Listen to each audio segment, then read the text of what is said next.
Hello বন্ধুরা, সবাই কেমন আছেন? আশা করি সবাই ভালো আছেন। আমি আজকে আপনাদের সামনে একটা কথা বলবো, যেটা সবার জন্যই প্রযোজ্য। আমরা যারা অফিসে জব করি তারা অবশ্যই সকালে ব্রেকফাস্ট করে বাসা থেকে বের হই, কিন্তু বের হয়ে আর দুপুরে হয়তো বাসায় যাওয়া হয় না। দুপুরে আমরা বিভিন্ন জায়গায় বাইরে খাওয়া দাওয়া করি। আমরা অনেক সময় বিভিন্ন দোকানে খাই, ভাজা পোড়া বা আবিজাবি অনেক কিছুই খেয়ে থাকি। সেক্ষেত্রে আমরা ওইসব জিনিস খেলে আমাদের পেটে অনেক সময় সমস্যা দেখা দেয়। তারপর বিভিন্ন রকমের যেমন গ্যাসের সমস্যা হয়, তারপর হজমের প্রবলেম হয়। সেক্ষেত্রে আমরা তাই এসব সমস্যা থেকে আমরা পরিত্রাণ পাইতে পারি যদি আমরা একটু ঘরোয়াভাবে কোনো খাবার খাই বা বাসা থেকে খাবার নিয়ে তারপরে আসি।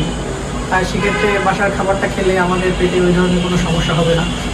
আর সবথেকে ভালো হয় যদি আপনারা অফিসে বসে রান্না করে খাওয়ার জন্য কোনো ব্যবস্থা করে নিতে পারেন। আর সব অফিসে হয়তো এই ধরনের ব্যবস্থা থাকে না, কিন্তু আমাদের অফিসে আছে। তাই আমরা আজকে দুপুরে রান্না করে খাওয়ার ব্যবস্থা করছি, যাতে আর বাইরে না খাওয়া লাগে দুপুরে। প্রতিদিন যাতে এসব খাবার খেয়ে সমস্যার সম্মুখীন না হতে হয়।